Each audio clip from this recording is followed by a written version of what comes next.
자, 오늘부터 6회에 걸쳐가지고 노동법 1을 우리가 공부하게 됩니다. 자, 노동법 1은 근로기준법과 10개의 부속 법령들로 구성되어 있습니다. 시험 문제는 우리 노동법 1은 25문제가 나오게 되는데 근로기준법에서 15문제, 나머지 부속 법률에서 10문제 정도가 나옵니다. 우리 교재 목차 다음 부분에 보게 되면은 기출문제 분석표 해가지고 각각 근로기준법의 어떤 파트에서 문제가 출제되고 있고 부속 법령에서는 어떤 내용들이 출제되고 있는가 하는 도표가 나와 있습니다. 그래서 지금은 여러분들이 근로기준법의 내용과 부속 법령의 내용을 모르기 때문에 그 표를 봐도 잘 모르겠지만은 나중에 책을 일회독하고 난 뒤에는 다시 이제 이 앞에 기출문제 분석표를 보고 우리 책 배운 내용 중에서 이런 부분들이 객관식 문제로 나오는구나 하는 것을 숙지하고 그 부분을 중점적으로 공부해야 됩니다. 우리 책도 이제 이러한 기출문제를 분석을 통해 가지고 시험에 자주 나오는 그런 내용들이 우리 책의 제일 앞부분에 서브노트로 정리되어 있습니다. 그 다음에 요점 정리 체크 포인트 해가지고 기출문제 를 완전히 OX 문제로 분해해 가지고 OX 문제를 쭉 만들어 놨습니다. 그리고 세 번째 파트에서는 기출 문제 및 예상 문제 해 가지고 이때까지 출제되었던 문제들과 출제는 되지 않았지만 출제될 가능성이 있는 내용들을 포괄적으로 정리해 뒀습니다. 그래서 이 책을 공부하면서 일단 시험에 나오는 것은 바로 뒤에 OX 문제와 기출 문제에 나와 있는 그런 문제들이 나온다 보면 되고, 근데 우리 앞의 서브노트 부분은 문제가 한 번도 출제 안 된 부분도 내용이 정리되어 있습니다. 그 이유는 우리가 출제된 문제를 제대로 이해하고 정리하기 위해서는 그 내용을 이해해야 되고, 그리고 그 내용을 출제된 부분을 이해하려면은 그 부분만 이해해서는 안 되고 그와 관련된 다른 부분도 알아야 된다는 겁니다. 그래서 이 책에 정리된 서브노트의 내용들은 한 편의 전체적인 이야기라고 보면 됩니다. 그러나 이 이야기 가운데서 시험에 나오는 내용들은 군데군데 부분적으로 정해져 있다는 겁니다. 그러면 여러분들이 이제 강의를 들으면서 어떤 부분이 시험에 나오는가 하는 것도 같이 알아야 됩니다. 그래서 우리 책 전체 페이지가 약 440페이지 정도의 분량인데 다른 책에 비해서 본다면 책이 두꺼운 편은 아닙니다. 다른 책은 서브노트 내용만 400~500페이지 이런 된 책들이 있는데 그런 책들은 노동법 전반적인 내용이 다 들어가 있기 때문에 객관식 교재로서는 바람직하지 않습니다. 그래서 우리가 이 책 같은 경우는 그런 전체적인 내용뿐만 아니라 OX 문제, 기출 문제까지 포함해가지고 440페이지이기 때문에 다른 책에 비해서 월등히 분량이 적다 이렇게 볼 수 있습니다. 분량이 적지만은 그러나 이제 시험 적중률은 지금 현재 나와 있는 책 중에서는 가장 높습니다. 그 이유는 바로 이 책에서 나오는 내용들이 전체적인 내용을 이해하도록 하면서, 그다음에 시험에 나올 중요한 부분들은 본문 중간중간에 보면은 파란색으로 기출 문제 표시가 되어 있습니다. 노 11 이런 식으로 노무사 기출 문제로 11년도에 나왔다 이런 내용들입니다. 바로 뒤에 서브노트의 제일 끝 뒤에 붙어 있는 기출 표시를 보고 이 문제가 언제 나왔구나. 그래서 이것도 최근 5년권만 적혀 있기 때문에 10년부터 15년까지만 적혀 있기 때문에 최근 5년 동안 나왔던 문제가 내년 시험에도 또 나온다. 그렇게 보면 됩니다. 그 부분을 중점으로 보고, 다음에 이제 그런 표시가 없다 하더라도 어떻게 그 부분만 따로 암기해가지고는 오래 가지 않습니다. 또 특히 노동법 같은 경우는 1차 시험만 있는 것이 아니고 2차 시험도 있죠. 그렇기 때문에 노무사 시험에서 1차를 아무리 많이 합격해봤자 아무런 소용이 없습니다. 2차 시험을 합격해야 되는데 2차 시험에 합격하기 위해서는 노동법 전반적인 내용을 머릿속에 이해하고 있어야 됩니다. 그래서 이 책은 사실 1차용 책이지만 생각해보면 1.5차용 책이다 볼 수 있습니다. 1차용도 되지만 2차 대비도 됩니다. 그래서 지금은 2차 노무사 책들이 제법 나와 있지만 2차 노무사 책들이 나오기 전에는 2차 수험생들은 이 책 보고 이 책의 목차대로 주관식 답안지, 2차 답안지에 그대로 적어서 합격한 경우가 많습니다. 여전히 이 책 보고 2차 답안지 적으면 안 됩니까 하는 그런 사람도 있긴 있습니다. 그만큼 이 책에는 학술과 판례, 즉 사실 객관식 문제에서는 학술 문제는 나오지 않지만 이 책에는 학술까지도 다 내용이 잘 적혀 있습니다. 그다음에 이제 여러분들이 처음 공부하는 학생들 같은 경우는 이게 적혀 있는 모든 내용들을 한꺼번에 다 암기하다 보면은 벅차고 또 진도도 안 나기 때문에 그렇게 무리하지 말고 암기할 필요가 없는 내용들은 일단 이해만 하면 됩니다. 그리고 오늘은 이해했는데, 강의 듣는 순간에 이해했는데 집에 가서 잊어버려도 관계없습니다. 책 내용을 한 번 듣고 이해한다고 하는 사람들은 거의 없습니다. 다만 이제 그 순간에만 이해하면 됩니다. 그러면서 이제 조금씩 노원법이 무엇인가를 알아가야 되는 겁니다. 그 대신 이제 그렇게 이해하면서 넘어가더라도 시험에 놓았던 부분, 놓을 수 있는 부분이라고 지적해 주는 부분들은 그는 반드시 그날에 정리해둬야 됩니다. 그날 공부한 것은 그날 정리하는 것이 가장 좋습니다. 그래서 그 부분을 표시해가지고 그 부분을 정리해두고 그 부분을 정리하고 된 부분을 암기하는 것은 수험생들의 본분입니다. 그것을 다음 시험 칠 때 한 달 전에 암기하지 하면 안 되고 바로 그날 암기하다 보면은 굉장히 쉽게 넘어갑니다. 그리고 이 어떤 내용들이 머릿속에 암기가 돼야지 나머지 부분들도, 암기 안 된 부분들도 다음번에 책을 볼 때는 쉽게 이해할 수가 있습니다. 우리가 숙고상을 만들 적에 그냥 차를 가지고 만들면은 숙고상이 잘 안 만들어집니다. 먼저 프레임, 틀을 짜고 난 뒤에 거기다가 차를 붙이는 것이죠. 그래서 중요한 기본적인 내용들은 암기하는 것도 필요합니다. 그래서 제가 항상 강의할 적에 암기보다 이해가 먼저이다라고 하는데, 사실 뭐 이해만 하면 제대로 암기된 건 아니고 암기와 이해는 같이 병행이 돼야 됩니다. 이해가 궁극적인 것이지만 필수적인 것은 암기하도록 하는 그런 습관을 들여놓아야 됩니다. 자, 제일 먼저 이제 근로권. 이 근로권은 우리 헌법 32조에 규정되어 있는데 노동법 이론 문제도 매년 한 문제씩 놓아야 되는데 근로기준법에서는 이 근로권 헌법 32조의 조문이 시험에 나오고 있습니다. 이 근로권이라는 한마디로 말하면 근로할 권리죠. 근로할 권리인데 이제 근로할 권리가 무엇이냐에 대해서는 크게 두 가지의 의미로 나눌 수 있습니다. 그래서 완전한 의미의 근로권과 한정된 의미의 근로권이 있는데, 우리가 근로권은 헌법상 보장된 국민의 권리입니다. 국가에 대한 권리인데 근로할 권리라고 한다면 국가에 대해서 일자리를 달라고 요구할 수 있는 권리다. 이렇게 본다면 반대로 뭡니까? 국가는 국민들에게 일자리를 부여할 의무가 있다 이렇게 되버립니다. 이게 이제 완전한 의미의 근로권인데, 그래서 공산주의 국가, 사회주의 국가에서는 바로 국가가 이런 일자리를 보장할 의무가 있다 이렇게 보고 있습니다. 그런데 우리 자본주의, 자유경쟁 국가인 자본주의 국가에서는 국가에 대해서 일자리를 요구할 수 있는 권리가 있다 이렇게 뭐 사회적으로 보장하는 것도 좋지만은 만약 그렇게 보장한다면은 문제는 어떤 일자리를 보장하냐 겁니다. 직업이 여러 가지가 있는데 모든 사람들이 원하는 일자리를 국가에서 부여할 수 있다 이러면 좋은데, 모든 사람이 원하는 일자리는 변호사, 판검사, 의사지 총수는 아니죠. 그러다 보면은 전부 다 판검사만 해버리면은 총수는 아무도 못한다 이겁니다. 그러면 국가에서 그렇다 한다면 강제적으로 당신은 판사, 당신은 총수 이렇게 배정해야 되는데, 그렇게 하게 되면 우리 헌법상 보장된 직업 선택의 자유가 보장이 안 돼 버립니다. 직업 선택의 자유도 중요한데 이 근로권을 직장을 가질 권리로 계속해 버리면은 직업 선택의 자유가 침해되기 때문에 자본주의 국가, 자유주의 국가에서는 근로권을 직업을 가질 권리로 보는 것이 아니고 취업 기회를 가질 권리로 보고 있습니다. 그것은 이제 한정된 의미에서의 근로권의 의미인데, 그래서 바로 근로의 기회를 국가가 보장해주고 국민은 국가에 대해서 근로의 기회를 달라고 청구할 수 있고, 그래서 우리 공무 다닌 것 같은 경우 모든 국민은 누구든지 공무원이 될 수 있는 권리가 있죠. 일단 내가 공무원이 되고 안 되고는 내 능력이지만 공무원이 되고자 할 수 있는 도전할 기회는 보장된다 겁니다. 그래서 현대의 의미는 한정된 의미에서의 근로권이다.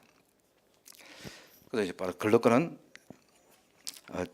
취업 기회를 근로기회 청구권이고, 또 이런 근로기회마저 갖추지 못했을 경우에, 즉 IMF 같은 그런 경제 불황에 빠졌을 때는 국가에서 생활비 같은 경우를 지급해 줘야 되겠죠.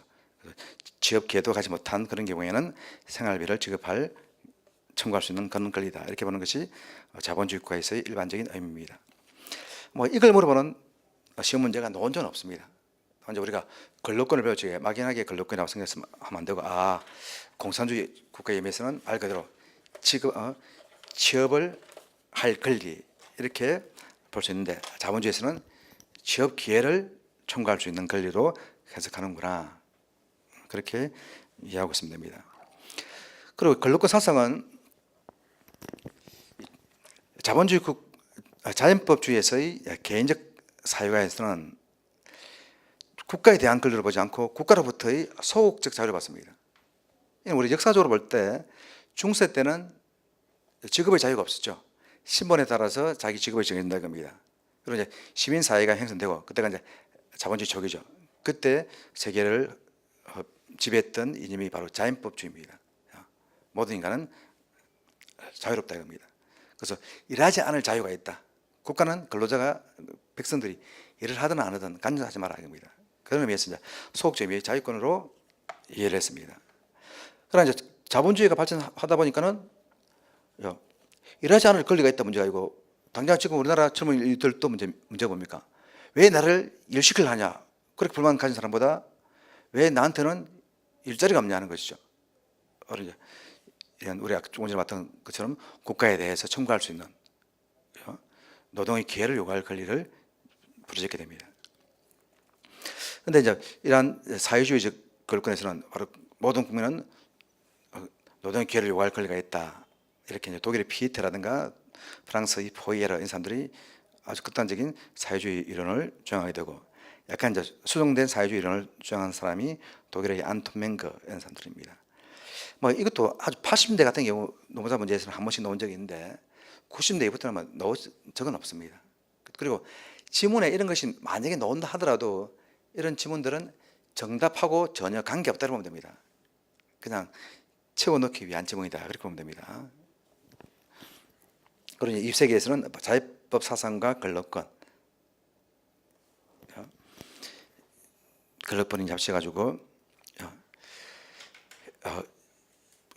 요즘 이제 일하는 것이 바로 자기의 생존권 확보 차원에서 일을 해야 되고 국가도 그래서 일반 백성들 국민들의 생존권을 보장해 준다는 의미에서 보장해 줄 필요가 있다라고 하는 것과 동시에 또 우리는 권력권이 하지만 또 뭡니까?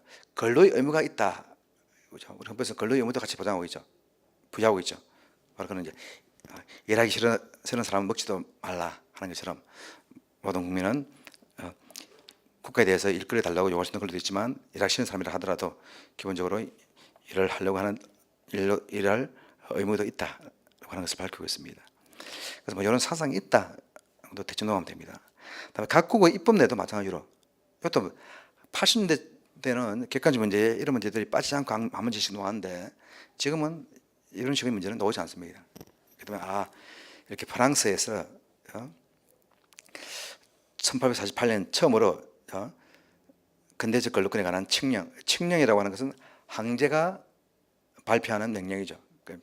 요새는 국회에서 법을 만들지만 왕권 시대에는 임금이라든가 황제가 법령을颁布하죠. 그래서 바로 황제가 발령한 1848년 칙령에 권력권에 관한 내용이 있었고 헌법적으로는 독일의 1919년 바이마르 헌법에서 처음으로 보장되기 시작했습니다. 그다음에 미국의 각종 법이라든가 세계 인권선언, 우리나라는 헌법 32조 1항에 모든 국민은 근로의 권리를 가진다고 규정되어 있다라고 하는 겁니다. 이것도 뭐 지나가면서 세계 각국에서 근로권을 보장하고 있구나 이런 정도만 알면 되지 세계 최초 뭐 독일에서 법적으로 처음 보장 이런 내용도 알 필요 없습니다. 알겠습니까? 그다음에 근로권의 법적 성질. 자, 이 근로권은 자유권이냐 생존권이냐 하는 겁니다. 이 자유권과 생존권의 차이가 뭐냐면 우리 헌법에도 모든 국민은 거주 전의 자유가 있다. 그러니까 자유권이 있고, 그다음에 사회권 해가지고 뭐 생존권, 사회 보장에 관한 권리, 뭐 의료 보장에 관한 권리, 이런 생존권적인 권리가 있습니다. 자유권은 국가로부터의 자유, 즉 소극적 자유를 의미하고 생존권은 국가에 대해서 뭔가를 요구할 수 있는 권리가 생존권입니다.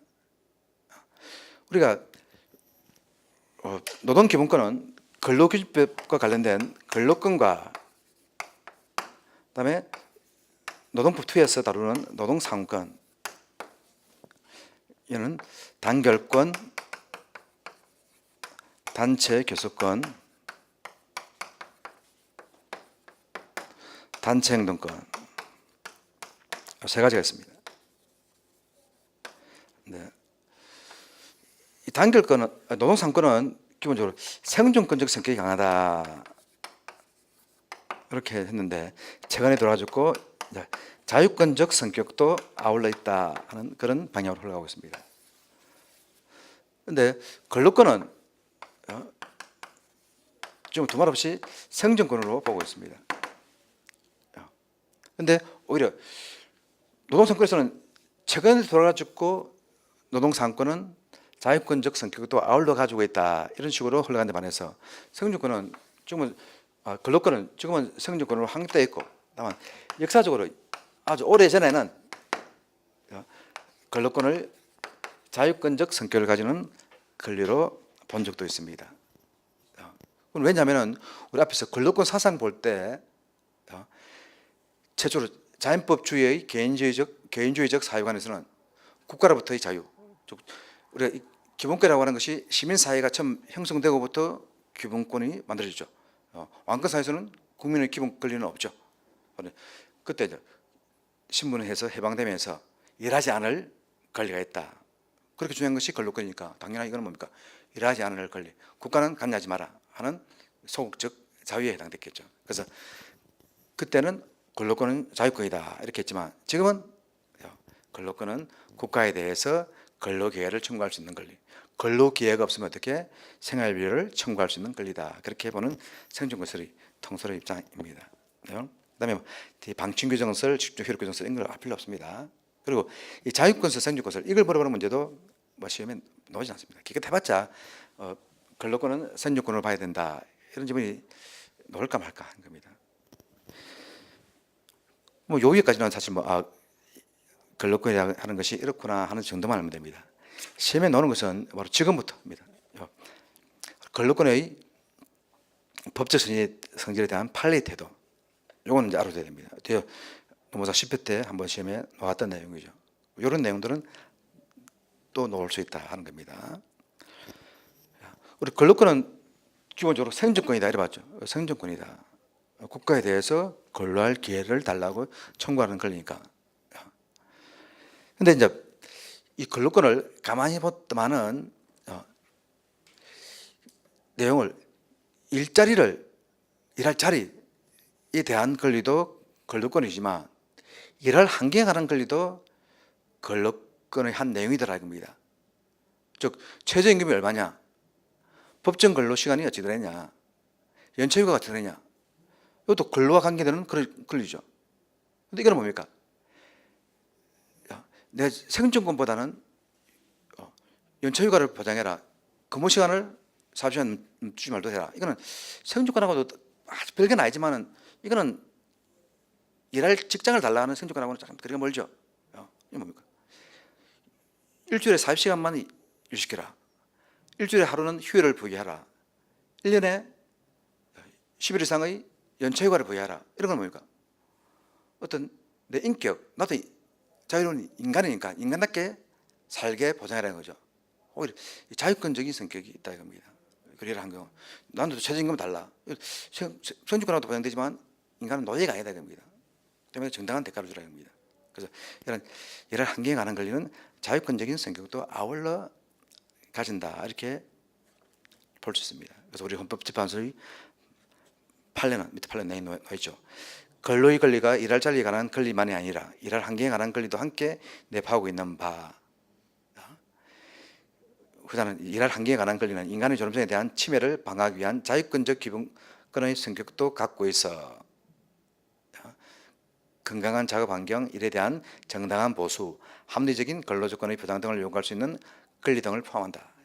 그래서 우리가 이때까지는 노동 기회라는 측면에서 본다면은 이거는 생존권이다 이래 봤는데 바로 일할 자리뿐만 아니라 일할 환경에 관한 것도 있다는 측면에서 보죠. 일할 환경은 자유권적인 성격도 가지고 있는 것이다 이겁니다.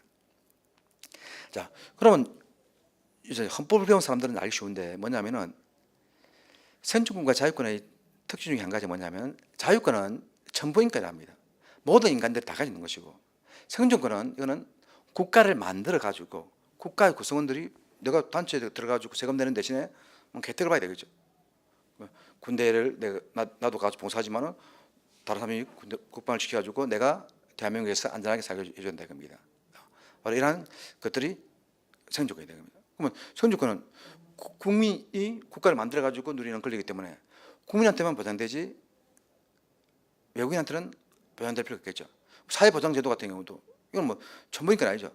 원래 사회보장제도가 없을 때지만 현대복지국가는 어떻게 그 나라 구성원들이 세금을 내니까 이 세금을 그냥 정치인들이 자기들 사회사회에 쓰는 것이 아니고 구성원들을 복지를 위해 쓴다는 겁니다. 세금 걷어가지고 외국인들한테 사회보장을 준다. 이 말이 안 되겠죠. 생존권은 그 나라 국민에 대해서만 이런 거다 겁니다. 그래서 바로 일할 자리에 관한 걸 생존권은 이거는 외국인한테 인정 안 된다는 겁니다. 지금 무슨 말이냐면은 우리 헌법에는 근로권이 포함되어 있는데 포함되어 있다 헌법에. 그래서 법률로 국가가 계급에 따라서 공무원의 자녀들만 앞으로 공무원할 수 있다 이렇게 만들었다는 겁니다. 이런 건 뭡니까? 이거는 다른 국민들의 근로 기회를 침해한 것이죠. 이건 위헌이 있다는 겁니다. 안 된다는 겁니다. 알겠습니까? 차별하는 건 안 된다는 겁니다. 누구한테나 똑같은 기회를 줘야 한다는 겁니다. 그런데 우리나라 법에 보면 외국인 고용에 관한 법률을 보게 되면은 외국인 근로자를 고용할 때는 내국인 근로자를 먼저 고용하고 일할 사람이 없으면 외국인 근로자를 고용할 수 있다 이렇게 했습니다. 그럼 우리나라에 취업하러 온 외국인 근로자들은 직장 구할 적에 어떻게 된다? 이 순위로 밀리게 된다 겁니다. 이건 차별 아니냐 겁니다.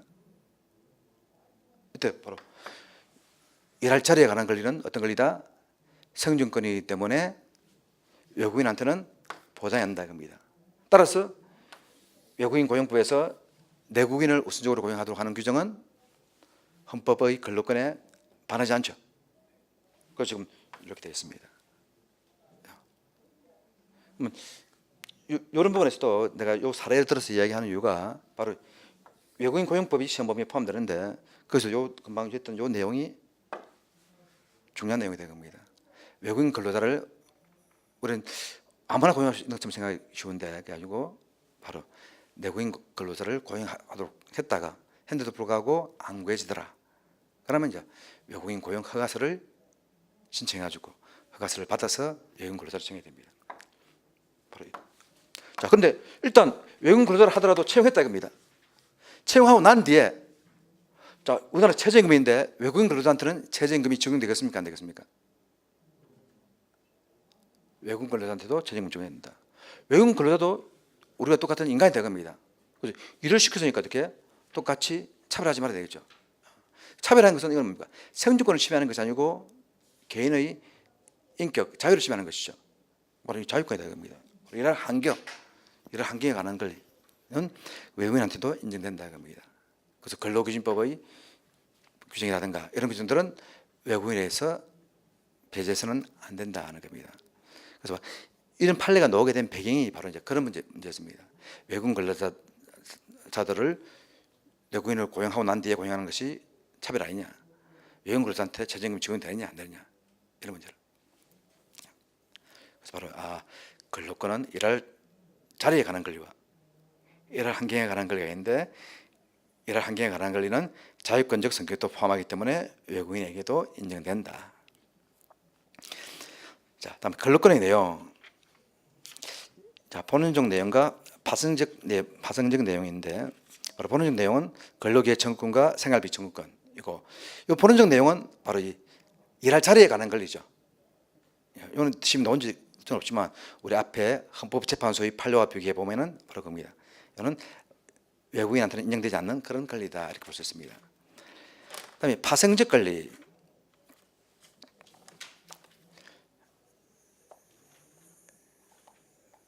헌법 32조의 각 조문에 나오는 것인데 바로 32조 1항에는 모든 국민은 근로의 권리를 가진다 되어 있는데 그것이 바로 본원적 권리입니다.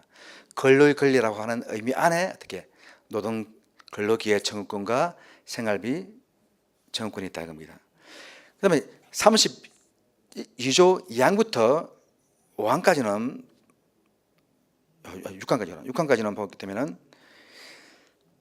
국가는 사회적 경제적 방법으로 근로자의 고용정진과 적정임금의 보장에 노력하여야 하며 법률이 정하는 바에 의하여 최저임금제를 시행해야 한다. 최저임금을 시행하는 거. 다음에 3항에서는 근로조건의 기준은 인간의 존엄성을 보장하도록 법률을 정한다. 이런 거. 전부 다 보니까 일할 환경에 관한 권리죠.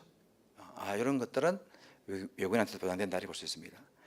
요거까지 연계시킨 그런 문제는 아직 나오지 않았습니다. 다만 이제 요 조문 자체가 나오게 됩니다. 조문 자체가 헌법 32조에서 보장하고 있는 내용이 아닌 것은입니다. 요것만 봐가지고는 이런 내용이 헌법에 있다고 하는 건 알지만 틀린 지문을 무엇을 사용한지는 알 수 없죠. 우리 객관식 문제는 옳은 지문을 고르시오, 틀린 지문을 구하시오 이렇게 나와 있는데 주로 이제 다음 중 틀린 것을 고르시오 하는 문제가 거의 대부분입니다. 한 7, 80% 됩니다. 그러면 4가지 옳은 지문과 1가지 틀린 지문이 있다는 겁니다. 여기서 틀린 지문이 나오게 되죠. 이 틀린 지문 같은 경우는 여기에는 표시 안 되어 있고 바로 이제 OX 문제에 보게 되면은 틀린 지문으로 나왔던 내용들이 포함되어 있습니다. 그걸 보면서 보면 됩니다. 자, 이것도 이제 사실은 그냥 헌법에 적혀 있는 막연한 것이 아니고 우리 법은 현실하고 연계되는 겁니다. 지금 각종 노동보호 법률들이 그냥 만들어진 것이 아니고 헌법 32조를 근거로 해서 만들어졌습니다. 최저임금법은 무엇을 근거로 해서 만들어졌겠습니까? 바로 32조 1항에 법률이 정하는 바에 의하여 최저임금제를 시행하여야 한다 되죠. 여기에 따라서 만들었다는 겁니다. 시행하여야 한다. 우선 최저임금법은 있지만 적정임금법은 있습니까? 없습니까? 없죠. 국민의 기본적인 생활을 보장하려면 최저임금만 보장하면 된다. 이거 어떻게 적정임금까지 올려야 되죠. 그런데 이 적정임금을 법으로 강조하게 되면 뭡니까? 자유경쟁시장이 무너져 버리죠. 그래서 할 수 없이 최저임금만 법률로 보장하도록 국회를 강조하고 적정임금은 보장하도록 노력해야 한다 됐죠. 국가는 사회 경제적 방법으로 근로자의 고용 증진과 적정임금 보장에 노력해야 한다. 이런 내용이 있고 법률은 시행하여야 한다라고 되어 있구나. 이걸 틀어낸다면 법률이 정한 최저임금제를 시행하도록 노력해야 한다. 이렇게 틀린 지문을 낼 수 있겠지만 그런 지문이 나왔을 때 이것이 틀린 지문이라고 하는 것을 모르는 사람이 있겠죠. 우리 왜냐하면 나중에 최저임금법도 시행범위 포함된다 이겁니다. 최저임금법이 있는 걸 아는데 설마 이렇게 하긴다 이겁니다. 여기에서 시행하도록 강조하고 있기 때문에 최저임금법이 만들어졌구나. 그리고 근로조건의 법정화. 근로조건은 법률 정하라 이겁니다. 근로조건의 기준은 인간의 존엄성을 보장하도록 법률 정한다. 인간의 존엄성을 보장하도록 최저조건 정하라 이겁니다. 최소한 일주일에 하루 쉬고 1년에 10일 이상 쉬도록. 이렇게 법률로 정한 법이 어떤 법입니까? 근로기준법. 여기서 만들어졌구나. 그다음에 여자 근로자 보호와 차별대우 금지. 여자의 근로는 특별한 보호를 받으며 고용임금 근로조건에 있어서 부당한 차별을 받지 아니한다. 이 근로기준법 제5장에 보면은 여성과 전사에 대한 특별보호 규정이 있고 그다음에 남녀고용평등법이 있습니다. 남녀고용평등법도 시행범위 포함됩니다. 남녀고용평등법은 요 32조 4항에 근거해서 만들어졌구나.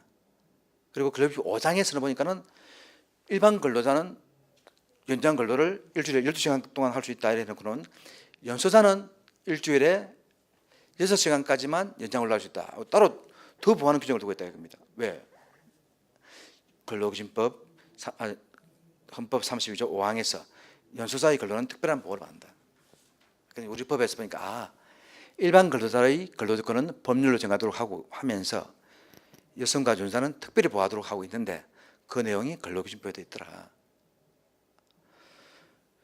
그 다음에 사실 우리 나중에 공부하다 보면은 장애인 특별보호법이라든가 고령자 특별보호법 이런 법들도 있습니다. 그런데 그런 법들은 헌법 32조에서 따로 규정해 줄 있지 않죠. 그런 이제 32조의 내용이 아닌 것은 솔직히 고령자에 대해서는 특별히 보호해야 한다. 장애인에 대해서는 특별히 보호해야 한다. 이런 내용이 툭 나오면은 틀린 답입니다. 우리 법에서는 연소자와 여성에 대해서만 특별히 보호하도록 하는 내용을 두고 있다. 그 다음에 또 연소자 아닌 경우는 국가유공자, 상위군경, 전몰군경의 유가족은 법률이 정하는 바에 의하여 우선적으로 근로의 기회를 보입한다. 이런 내용이 있더라. 바로 이 세 가지 부류의 사람들은 어떻게 취업기회, 근로권을 우리 근로기회랬죠. 우선적으로 보장받을 수 있도록 헌법에 보장하고 있더라. 그래서 사실 뭡니까? 우리 각종 입사시험이라든가 공무원 시험법을 제도 이런 국가유공자라든가 전몰군경의 유가족들 같은 경우는 가산점을 부여하죠. 그럼 그것이 차별 아니냐 이겁니다. 바로 헌법에 이렇게 보장되어 있기 때문에 차별 아니다 이겁니다. 그러니까 헌법에서 특별히 보호하고 있는 이 내용들을 넣으면 되겠죠. 그리고 제목은 중요하지. 제목을 알고 내용을 알아도 되지만은 객관식 문제이기 때문에 시험에 나오는 내용은 어떻게 나온다? 바로 이 밑에 법 조문이 옳은지 모르는 노고, 아니면 약간 명사를 바꾸든가 윤수사 대신에 고령자 바꾸든가, 아니면 특별한 보호를 받는다 대신 특별하게 보호해서는 안 된다 이렇게 놓든가 하겠죠. 하여튼 자주 나오는 내용이다. 여기까지는 이제 근로권에 관한 문제는 헌법재판소의 판례와 헌법 32조의 조문, 이것이 시험에 나오는구나. 그리고 이 근로권은 국가에 대한 권리지만 일반인에 대해서도 주장할 수 있다는 겁니다. 일반인에 대해서도. 여성과 유소에 대한 특별 보호 규정은 사용자도 여성과 유소에 대해서는 특별 보호하도록 의무지고 있죠. 국가에 대한 권리인 동시에 바로 제3자에 대한 권리이기도 하다 이겁니다. 우리 이런 나중에 노동상권도 마찬가지입니다. 이런 단결권, 단체 구성권, 단체 행동권은 국가로부터의 권리이기도 하지만 현실적으로는 국가보다는 누구?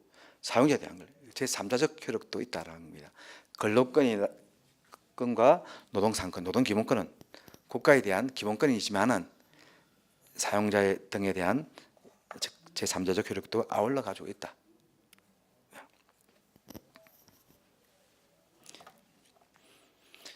그다음에 두 번째 제2절 근로기준법의 의의와 기본 원리. 자, 개별적 근로관계법의 의의. 우리 노동법은 크게 개별적 근로관계법과 집단적 노사관계법으로 나뉘게 됩니다. 이 노동법에 대한 일반적인 이론은 사실 우리 노동법 2에서 보다 좀 세부적으로 배우게 될 겁니다. 우리가 노동법은 노동법 1, 노동법 2 하게 되는데 이를 개별적 근로관계법, 이를 집단적 노사관계법이라고 부릅니다. 이것도 일부 교과서에서는 일부 교과서이고 대부분의 교과서에서는 집단적 근로관계법 이렇게 이야기를 하는데 이 용어는 잘못된 겁니다. 학자라고 하면은 용어부터 정확하게 사용해야 되는데 용어를 잘못 사용해가지고 오늘도 신문 보니까는 수능 시험에도 18% 포인트인데 이걸 18%로 표시해가지고 복수 등답 인정되느냐 마느냐 그런 문제가 있죠. 자, 이걸 왜 개별적 집단적이라 하냐면은 이 개별적 근로관계법은 근로자 개인과 사용자 간의 법률 관계를 규율한다는 겁니다. 근로기준법이라든가 우리 근로기준법의 부속법령 10가지. 사용자는 어떻게 해야 된다, 휴가를 보장해야 된다, 안전시설을 보장해야 된다 이렇게 하는 것이 근로자 개인과 사용자 간의 권리관계를 규정해 가지고 개별적 근로관계다 이겁니다. 사용자와 근로자 간에는 뭡니까? 노무 제공과 임금적 관계죠. 근로 제공과 임금적 관계죠. 그럼 개별적 근로관계 또는 개별적 임금관계라고 해도 틀말 안 할 겁니다. 개별적 근로관계. 집단적 노사관계는 노동조합과 사용자 간의 권리 의무 관계입니다. 그래서 집단입니다. 집단적 근로관계하면 노동조합과 사용자 간은 근로관계는 없죠. 말 안 된다 이겁니다. 그렇기 때문에 노사관계가 됩니다. 개별적 노사관계를 하더라도 큰 문제는 없습니다. 왜? 이거는 노동자와 사용자의 관계 이렇게 하면 되고, 이건 노동자와 사용자 관계, 노사, 노동자나 노동자나 노사 이렇게 해석하면 되니까는 둘 다 노사관계라면 관계없지만 둘 다 근로관계라면은 잘못됐습니다. 그래서 이걸 정확하게 근로관계법, 노사관계법 이렇게 구분한 것이 정확합니다. 사소한 것이지만 하여튼 이런 용어들이 그냥 대충 말해서 되는 것이 아니고 근로관계, 너무 근로제공과 임금직업의 관계를 근로관계로 하는구나. 임금관계로 해도 되지만은 간쪽만 우리 채무관계를 할 적에 채무만 있고 채권이 없는 관계는 없죠. 채무관계죠. 채무관계를 가지고 또 단조에서 보통 채권관계를 하지만 민법체에서는 주로 채무관계 이렇게 많이 하죠. 그런 겁니다. 바로 이 개별적 근로관계법은 이렇게 근로자 개인과 사용자의 관계를 규율하는 법인데, 이 개별적 근로관계법 중에서 가장 핵심되는 법이 근로기준법입니다. 그래서 우리 책에서도 공식적으로 뭐 학자들이 그렇게 사용하는 건 아니지만 저는 근로기준법과 제2편 부속법령 이렇게 해두죠. 그래서 뭐 공식 용어는 아니지만 실질적으로 이런 부속법령들이 원래 근로기준법의 한 내용이었는데 조문이 근로기준법에 있던 최저임금 부분이 떨어져 나가지고 최저임금법, 근로기준법 6조의 균등처우에 관한 규정이 보다 발전해가지고 남녀고용평등법, 근로기준법의 안전과 보건에 관한 한 장이 분리돼가지고 산업안전보건법 이런 식으로 바뀌었다 겁니다. 그러니까 근로기준법의 절차 부수법이다, 관련된 법이다 볼 수 있죠. 그리고 우리 민법이 다른 모든 법의 총칙이 되듯이 근로기준법이 다른 법의 어떤 총칙이 된다 볼 수 있습니다. 실질적으로 최저임금법이라든가 이런 법에 보게 되면은 이 법에서 사용하는 근로자와 사용자의 개념은 근로기준법에서 사용하는 사용자와 근로자의 개념과 같아. 이런 식으로 표시한다 겁니다. 그리고 법의 원리도 근로기준법과 비슷합니다. 그래서 우리가 민법 공부를 잘하면 노동법도 쉽게 공부할 수 있고, 마찬가지로 근로기준법 공부를 잘하면은 잘 돼 있으면은 나머지 부수법령도 공부하기가 훨씬 수월합니다. 하여튼 개별적 근로관계법의 핵심법이 근로기준법이다. 자, 근로기준법은 우리 앞에서 봤듯이 근로 조건의 기준은 인간의 존엄성을 보장하도록 법률을 정한다라고 하는 헌법 32조 사망에 근거해 가지고 만들어진 법이다. 그래서 최저 근로 조건을 규정함으로써 근로자의 인간다운 생활을 보장하기 위한 법이다라고 합니다. 이런 근로기준법은 어떠한 원리로 만들어지는가 하는 것이 근로기준법의 기본 원리입니다. 거창하게 기본 원리라고 되어 있지만은 뭐 근로기준법의 어떤 내용이다 이렇게 볼 수도 있습니다. 우리가 근로기준법을 아직 배우지는 않았지만 근로기준법의 내용을 대충 본다면은 뭐 근로시간에 관한 거, 임금의 보장에 관한 것 쭉 내용들이 나오죠. 이런 내용들은 다르게 말하면 뭡니까? 근로자의 생존권을 보장하기 위한 것이죠. 우리 헌법 32조 3항에서 인간의 존엄성을 보장하도록 법률을 정한다 하는 것을 구체적으로 보장한 내용이 바로 이런 근로조건들이죠. 그래서 바로 헌법 32조의 내용을 구체화시킨 것이다 이렇게 볼 수 있습니다. 이 말은 다르게 생각하면 그렇게 볼 수 있습니다. 근로시간에 관한 규정이라든가 임금에 관한 규정들을 해석하다 보니까는 애매모호하다 이겁니다. 최근에 어떤 거 연장 근로는 일주일에 12시간까지만 가능한데 휴일 근로는 연장 근로에 포함되는 거 안 되는가 하는 거예요. 지금 이제 대법원에서 지금 요번에 아주 문제되고 있습니다. 휴일 근로도 연장 근로와 중복되는 거다 이래 봐야 됩니다. 당연하게. 근데 이상하게 이걸 기업 편에서 가지고 휴일 근로는 연장 근로가 아니다 해가지고 연장 근로 외에 휴일 근로 별도로 더 일시킬 수도 있고, 원래 휴일 근로는 연장 근로이자 휴일 근로이기 때문에 연장 수당 50%, 휴일 수당 50%가 100% 지급해야 되는데 우리나라는 전부 다 50%만 지급하고 있습니다. 그래서 아마 조만간 대법원 판례가 나오게 될 것인데, 이 판례가 나왔다가는 이때까지 50%만 지급한 기업들은 어떻게 된다? 소급해서 100% 다 지급해야 됩니다. 물론 이제 임금 채권의 소멸시효가 3년이기 때문에 10년 동안 지급하지 않다 하더라도 최근 3년간만 지급하면 됩니다. 그럼 이 돈만 하더라도 1조가 넘는다 합니다. 이렇게 처음부터 바로 해석하는 것이 인간의 존엄성을 보장하도록 한 거다 겁니다. 그냥 법으로 정해가지고 12시간까지만 연장수당을 준다 이런 말이 아니고 뭡니까? 일주일에 40시간만 일시키고 이 뒤에는 일시키지 말아야 됩니다. 부득이 하면 50%더 주고 12시간까지 시키라 이거죠.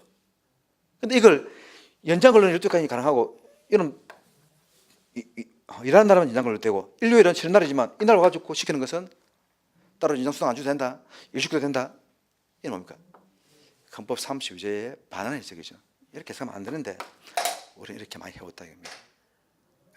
세월이 가면 점점 바로 잡히게 나갈 겁니다. 바로 근로기준법은 생존권 보장 이념을 구체화시킨 것이기 때문에 근로기준법의 조문을 해석할 때도 어떻게 생존권 보장 이념에 맞게 해석해야 된다, 이렇게 볼 수도 있습니다. 자, 근로기준법은 이렇게 근로자의 인간다운 생활, 생존권 보장을 하는 내용도 담고 있지만 우리 앞에서 봤듯이 근로기준법에서는 어떻게 여성과 윤사에 대한 특별보호 내용도 있죠. 그래서 여성과 윤사에 대한 특별보호 조치까지도 포함되어 있구나. 근로기준법은 근로자의 인간다운 생활을 보장함과 동시에 여성과 윤사에 대해서는 특별히 보호하는 그런 원리를 담고 있구나. 그 다음에 이제 제일 끝에 보면은 5번에 보게 되면 벌칙, 감독 행정 등에 의한 법의 실효성확보. 이렇게 최저 근로조건, 여성 근로자에 대한 특별 보호 내용도 있지만 뒤에는 보게 되면 근로감독관 제도와 벌칙 규정이 있다고 합니다. 그럼 벌칙 규정은 어디에 사용하는 겁니까?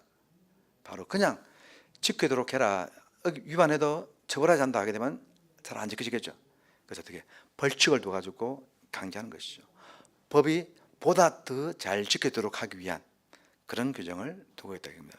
법의 실효성을 확보하기 위한 그런 내용들이 되어 있다. 즉 근로기준법은 임의 규정이 아니고 강행 규정이고, 그런 의미에서 본다면 우리 노동법은 사법이 아니고 사회법이다 하죠.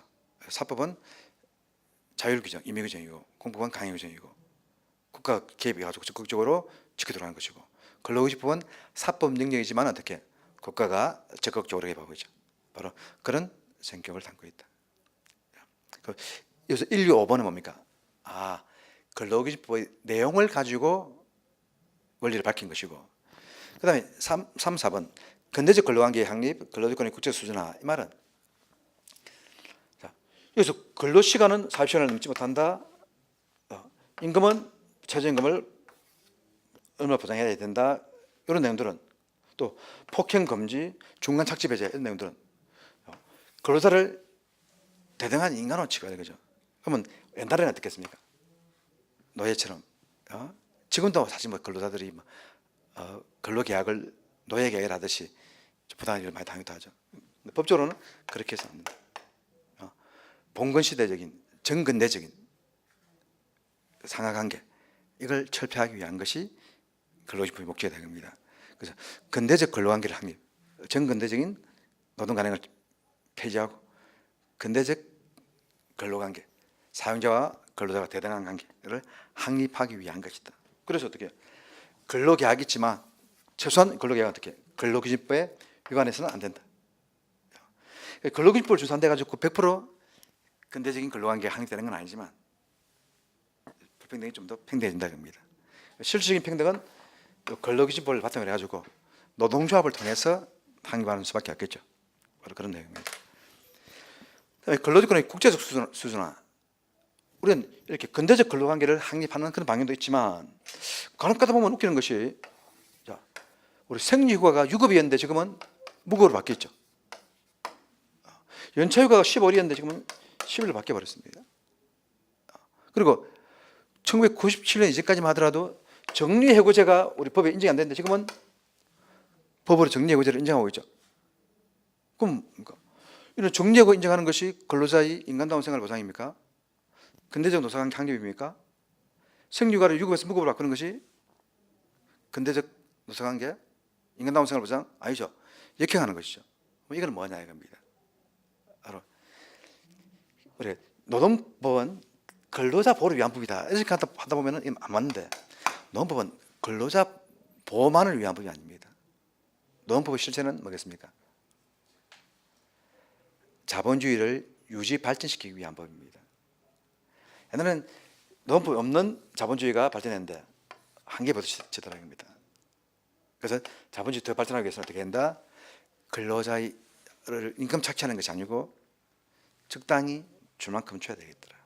노동조합을 탄압만 해서는 안 되더라. 탄압하니까는 지하로 숨어가지고 노동자 혁명을 일으키더라는 겁니다.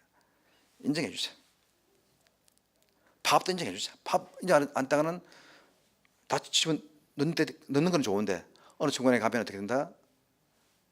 사회전복 세력으로 바뀌어버리더라는 겁니다. 다 인정해 주세요. 자본주의를 발전하기 위해서.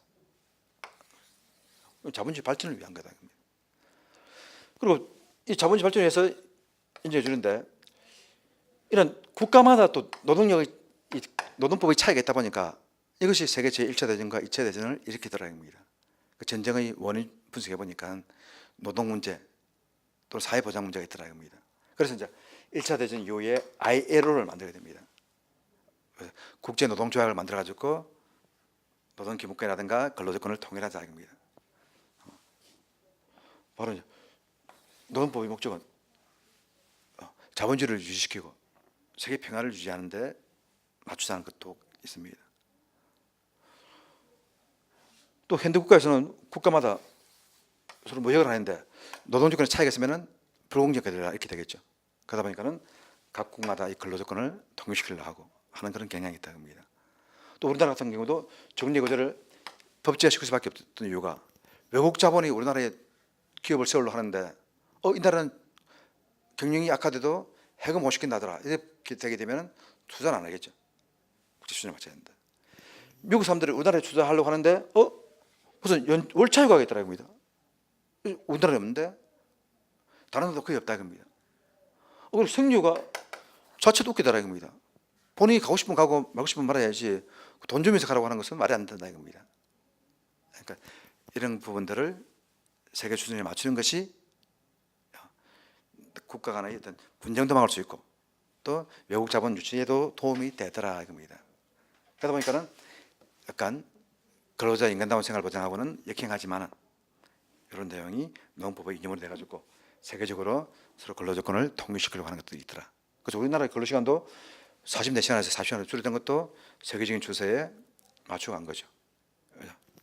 그래서 노동법은 바로 이렇게 근대적 근로관계를 향유하는 이런 방향, 생존권 보장을 위한 방향으로 딱 하지만 반대 방향으로 그렇게 가는 경우도 있다. 그러나 대부분의 것들은 국제 수준에 맞추다 보면은 근대적 노사관계가 발전하게 되고, 그다음에 근로자 인간다운 생활이 더 보장되는 그런 방향으로 가고 있죠. 이제 근로기준법은 이런 성격을 가지고 있더라는 겁니다. 이걸 물어보는 그런 문제는 안 놉니다.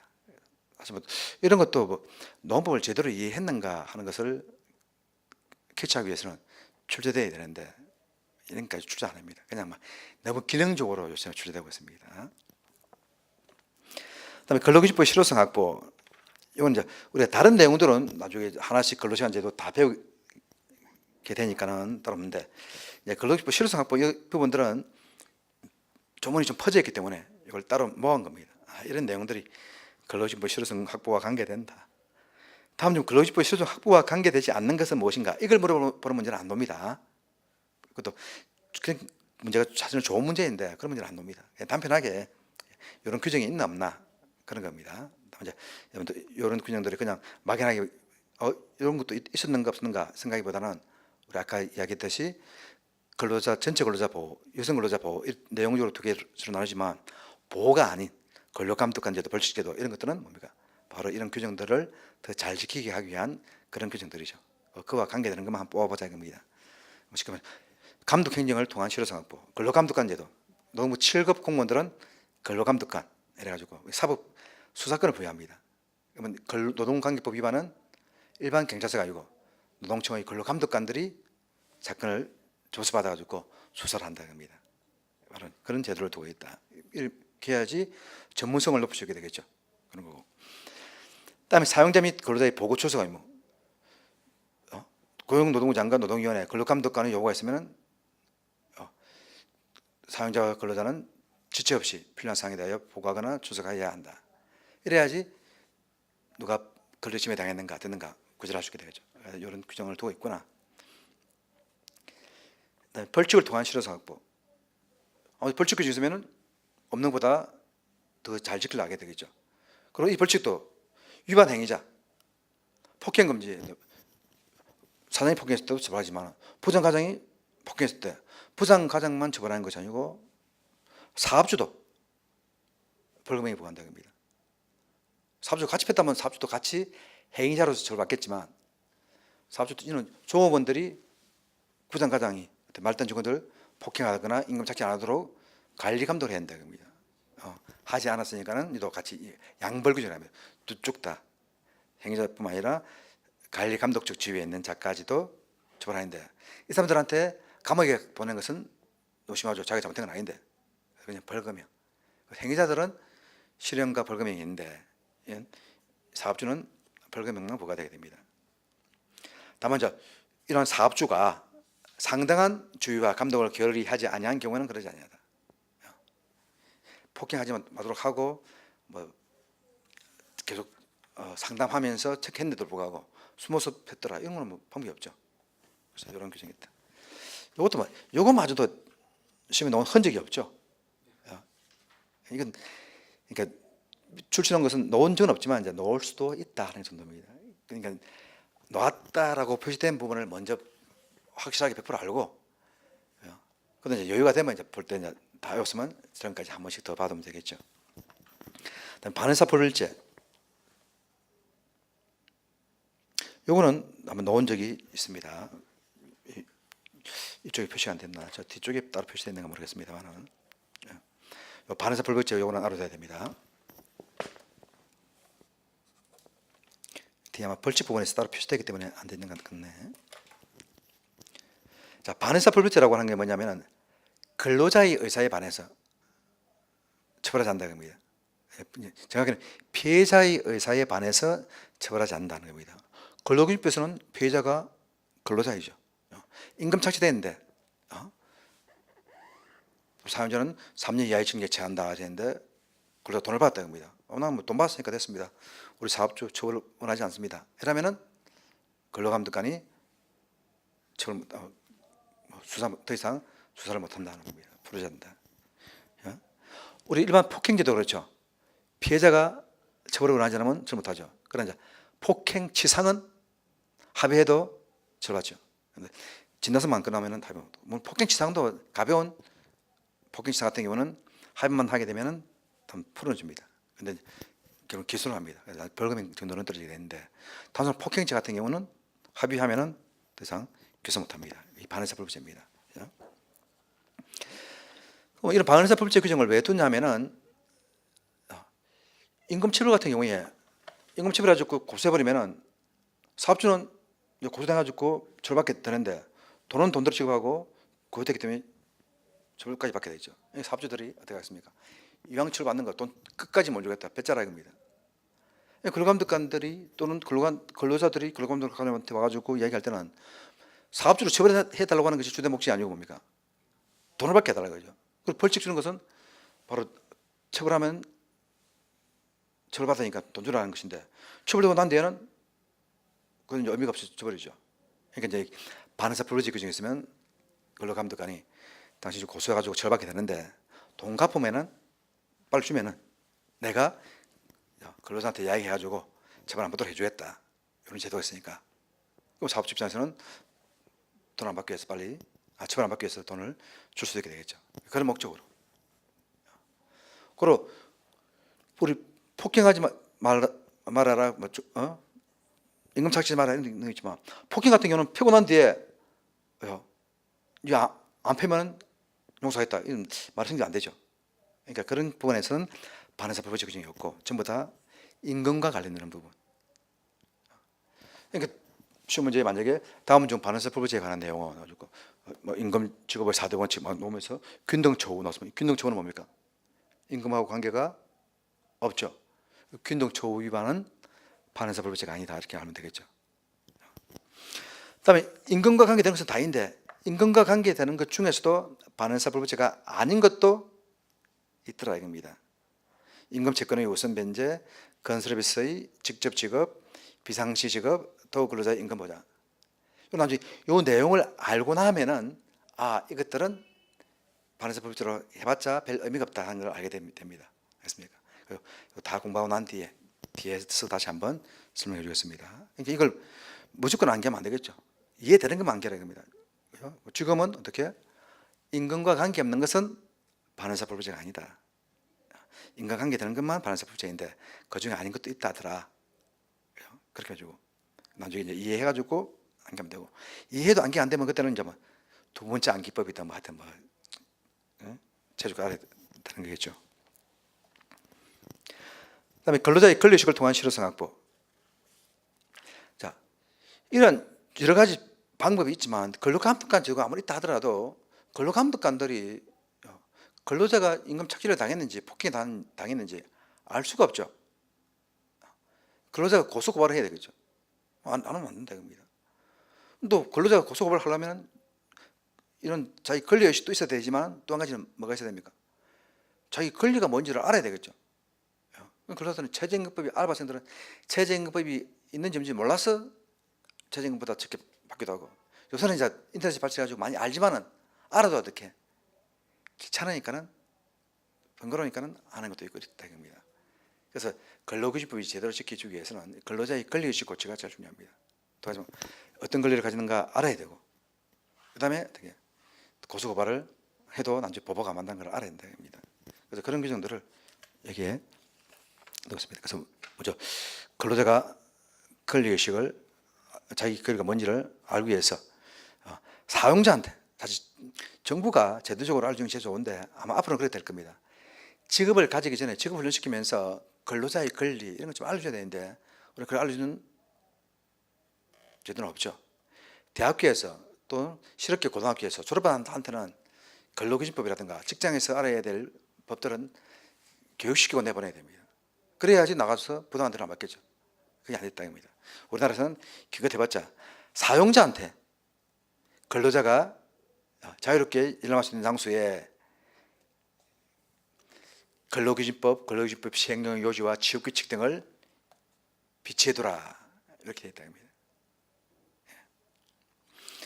그래서 아주 오래전에 한번 나왔던 것이 사업장에 비치해야 될 서류가 아닌 것은 근로기준법, 근로기준법 시행령, 취업규칙, 교사규칙이고 단체백이 아니다. 단체백은 노동자과 사용자가 제라는 것이기 때문에 당연히 아니겠죠. 이것도 그냥 안 가르쳐서 아니고 단체백은 어떻게 노동조합이 그죠? 조합원들을 대신해 가지고 계약을 체결한 것이니까 주주의 의무가 만약에 있다고 한다면은 누구한테 부과해야 되겠습니까? 노동조합에 부과해야 되겠죠. 근데 노동조합은 자주적인 단체이기 때문에 국가에서 이렇게 해라 저렇게 해라 간다는 건 안 좋다는 겁니다. 그리고 노동조합은 의원노조가 아닌 이상은 당연하게 자기들이 단체백 체결했으면 우리가 이렇게 체결했다 당연히 알려주겠죠. 이건 법으로 강제할 건 아니죠. 근데 사용자는 어떻게? 조금 숨기려 하겠죠. 그러니까 사용자는 숨기지 말고 알려라 이렇게 한 겁니다. 그다음에 사용자의 근로조건 명시 의무를 이렇게 근로계약 체결할 적에 여러 가지 모든 근로조건을 명시해주고 중요한 것은 서면을 명시해주라. 이거는 뒤에 다시 또 나옵니다. 이런 것도 바로 근로자가 어떤 권리를 가지는가를 알 수 있도록 하기 위한 거. 그다음에 근로자의 통합권 행사와 이를 위한 불이익 지급. 근로자가 노동청에 임금 체불을 신고했다 이겁니다. 사용자가 괘씸죄, 즉 보복적 불이익 지급을 못하도록 하는 게 있다는 겁니다. 보복했을 때 또 사업주를 처벌하고 있습니다. 그리고 각종 근로조건 결정을 할 때 근로자의 동의를 받도록 하는 것도 있고 근로자 대표의 동의를 받도록 하는 것이 있고 근로자 대표가 서면 합의를 요하도록 하는 것들이 있습니다. 이런 것들도 어떻게 전부 다 이런 동의 과정, 서면 합의 과정을 통해서 근로자가 내가 퇴직금을 받을 수 있구나, 근로시간이 며칠이구나 하는 걸 알게 되겠죠. 그걸 알게 하기 위한 그런 장치다는 겁니다. 이 중에 도표가 이렇게 쭉 나와 있는데 이렇게 근로자 대표의 서면 합의를 요하는 사항, 협의를 요하는 사항, 근로자의 동의를 요하는 사항, 이걸 물어보는 문제가 자주 나옵니다. 이 도표의 내용은 거의 다 알아둬야 됩니다. 그런데 이 도표를 보고 암기하면 안 됩니다. 안 된다. 절대 안 되는 건 아니지만 아주 비효율적인 방법입니다. 알겠습니까? 이것이 요급 다음 중 근로자 대표의 서면 합의를 요하는 사항이 아닌 것은 이렇게 놓을 수도 있지만은 그냥 정리해고를 물어보면서 절차 중에 근로자 대표와 사전 협의를 요해야 된다. 이런 식으로 또 서면 합의를 요한다. 틀리겠죠. 사전 협의를 요한다. 이렇게 논다 이겁니다. 그러니까 정리해고 절차, 각종 절차를 그냥 알면서 그런 부분에 어떻게 신경 쓰고 알아둬야 된다 이겁니다. 그리고 난 뒤에 이제 이 표를 보고는 어떻게 내가 알고 있는 거하고 맞는가? 서면 합의 3개월 이내에 탈월적 근로시간제 같은 경우 시행에 관해서 근로자 대표와 서면 합의를 하도록 하는 규정이 있다. 선택적 근로시간제도 마찬가지고 외근 근로시간제 같은 경우 원칙은 소정 근로시간 근로한 것으로 보지만은 소정 근로시간으로 근로한 것으로 보는 것이 근로자한테 부당할 경우에는 근로자 대표와 서면 합의한 시간을 소정으로 정하나 본다. 이런 내용을 알아둬야 된다는 겁니다. 이게 확인용으로 한 겁니다. 알겠습니까? 다만 이제 여기서는 이제 요 도표를 따로 정할 데가 없다 보니까 여기에 다 정해둔 겁니다. 예, 여기까지 하고 잠시 쉬었다가 근로기준법의 적용 범위 하도록 하겠습니다.